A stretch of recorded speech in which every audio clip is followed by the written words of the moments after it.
Yo, we have big news for not only Silver Palace, but also for Rewinding Cadence, two of the biggest, most anticipated upcoming open world action gacha games. Let's go ahead here and start this off with Silver Palace first. I was personally invited and sponsored to do a dedicated video, multiple actually, for Silver Palace back during its first global closed beta test. I said this was one of the most polished, most entertaining gacha betas that I had played. This was tremendous and beyond enjoyable. I thought that it was actually very polished for the state that it was in. Sure, it might have taken about another year to fully finish and finalize everything they wanted, but that it was very, very well done. Back in April, Silver Palace opened their content creator program. Back in May, they released this image, and that was it. They'd been silent until 17 hours ago. Silver Palace in Real Life 2026 World Expo schedule. Step into the world of Silvernia now in real life. We're thrilled to announce our upcoming Anime Expo or Expo lineup for 2026. Join us at Anime Expo, Japan Expo, Anime New York, Gamescom, and Gamescom Asia for an exclusive hands-on demo, special booth activities, limited edition merchandise, and exciting new reveals. Stay tuned for booth details. We can't wait to see you there. You open up the image, you see Anime Expo July 2nd through July 5th. Now, I am going to be attending Anime Expo. I'm sponsored by several different companies and several different gacha games, so maybe, just maybe, I can secure a sponsor for Silver Palace as well to showcase the boot to you guys, to showcase the improvements, the changes and alterations that have been made to the game. So, yo, Silver Palace says, if you guys are watching, this guy right here needs that sponsored access to provide a deep, thorough look into the game and how it's been progressing to tens of thousands, almost 100,000, by the way. Y'all should definitely subscribe if you haven't already. They're also going to appear at Anime New York. I've never been. They're going to appear at Gamescom. Maybe I'll end up going. Maybe I'll be flown out there. I don't know yet. But this is actually incredible news because there's going to be hopefully so much revealed. Maybe a new beta test, maybe an actual release window, like a confirmation the game is going to be releasing in 2026 or 2027. That would be freaking fantastic. Now, let's move into the Rewinding Cadence info. They actually have a brand new image up. This looks sick, by the way. They have multiple new images up. Damn. Yo, the main characters look good. Okay. She's always been hot every time I've seen her. Yeah, she is absolutely babelicious. I mean, yo, they have those little disco sticks, light sticks.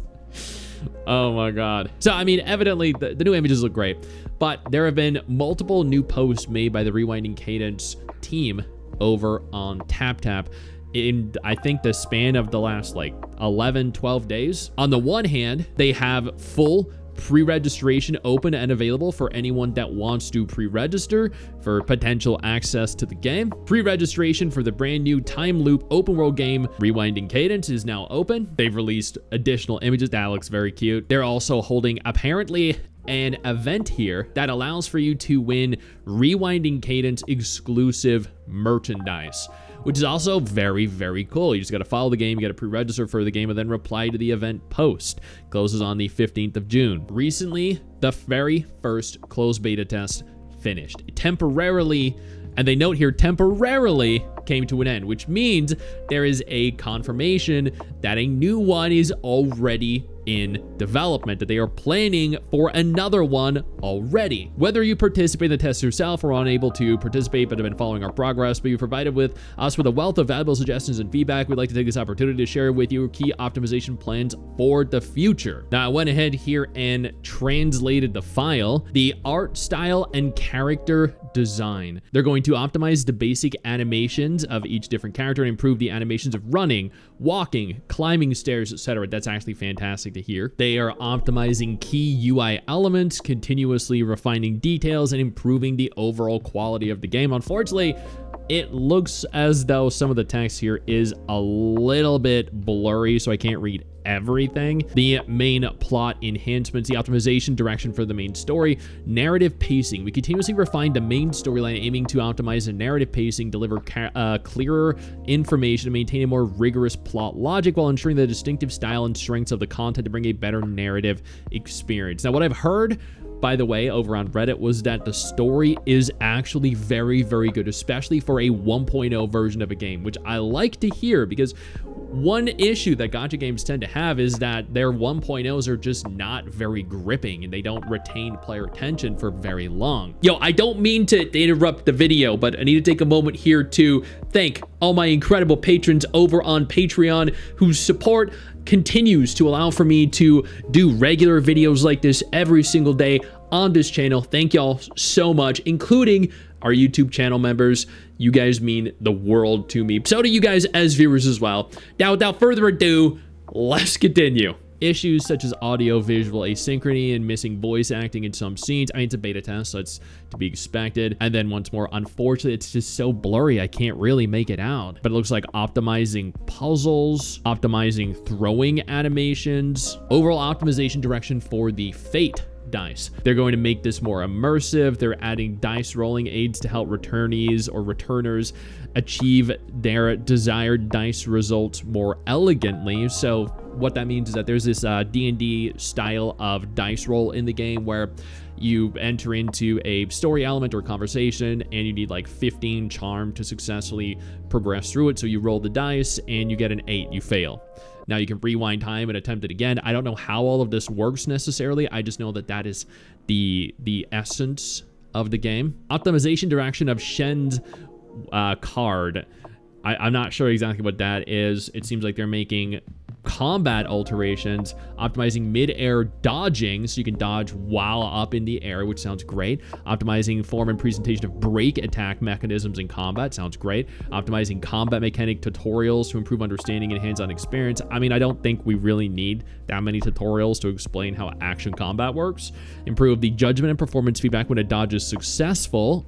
I mean, that's good to hear. Fix the target acquisition issue for Ananta and some other characters. Target acquisition issue. So I'm guessing like their ability to discern which targets should be prioritized in combat. Optimizing combat camera performance. I know Wuwa had this issue at launch too, or at least in a beta test.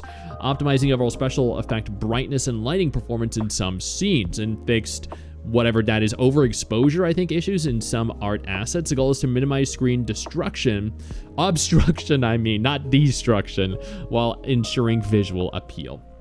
And then, I guess, boss optimizations. Optimizing the attack display for monsters and bosses, optimizing the difficulty design. So what, is it too difficult for people? I mean, I like difficult encounters. Adjusting the rhythm of monster attacks to reduce the frequency of monsters flying into the air. Okay.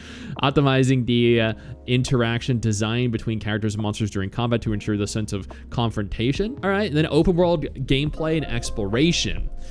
The optimization direction for gliding. Skip is to add tutorial levels for the glide skip and continue to optimize the climbing experience of glide skip. Okay. Optimizing stamina consumption rules and adjusting stamina consumption settings when encountering enemies so it doesn't reduce as fast when you're in combat, which means it probably doesn't reduce at all while you're out of combat, thank God. Optimization for the open world. Advancing the sense of accomplishment and feedback during exploration. Okay. Optimizing the open world exploration experience, adding in spirit vein beacons, teleportation point guidance, optimizing unlocking teleportation, etc. I mean, that all sounds great. Then performance and performance is going to be a big issue, I think. Only focusing on optimizing and facing the following issues: unstable frame rate, excessive GPU usage. Oh my God.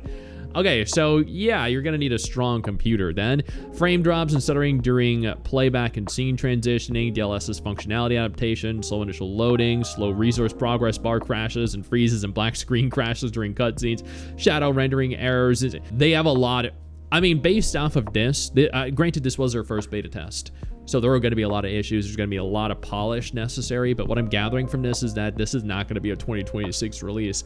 I don't think this is going to be a 2027 release. I think this game might be, it might be more apt to be listed as a 2028 release, and I would prefer that. We have multiple games coming in 2027. We have potentially Ananta, we have potentially Azure Promelia, potentially Silver Palace, and more this should be pushed back to 2028. And then we have the Nikkei open world gacha coming in 2027 as well. So let's temper our expectations here and give them time to fix all these issues. Finally, added custom button settings, fantastic. Take photo UI hiding functions, support for gamepads and optimize gamepad compatibility. So okay, now that's nice. I actually have gamepad support for the game. Finally, some words of advice. The first playthrough test has come to a temporary end, but the story of everyone continues. This is just the beginning. We'll continue to dedicate ourselves to development, characters, new maps, other content is in preparation, and mobile and gamepad modes are also Yo, mobile isn't even, I mean, this is actually good news. Well, for some people, this means that they're focusing on PC. The game is developed for PC and mobile second, which means that mobile probably isn't going to be as optimized as it could be. But hey, that means it's going to be very much so a PC game that is ported to mobile, which works for me because I prefer action gacha games, action games in general on my PC or on my console. It's already progressing gradually. We'll continue to refine all aspects of the content, striving to bring you an even better gaming experience in the future. We look forward to returning, or reuniting rather, with you all in a more mature and vibrant form. See you next time. This sounded fantastic. From what I could read, there was only a little bit, I think, that was obscured due to the blurring and the low quality of the image. But ultimately, this was very good, very cool. I'm really excited to see where they go with this. This was a fantastic little recap of the beta test, and seeing Silver Palace coming also so soon just blew my freaking mind, dude. I'm incredibly hyped. I know you think that you just hit the end of the video, and technically, yeah, you have. And I know your first reaction is to close out of it at this juncture, but don't. No, instead, I urge you to take a moment here and click one of the videos on screen that are coming up in just a moment, so you remain up to date with everything going on in the gacha genre. Trust me, you are not going to regret doing so. Stay flaccid.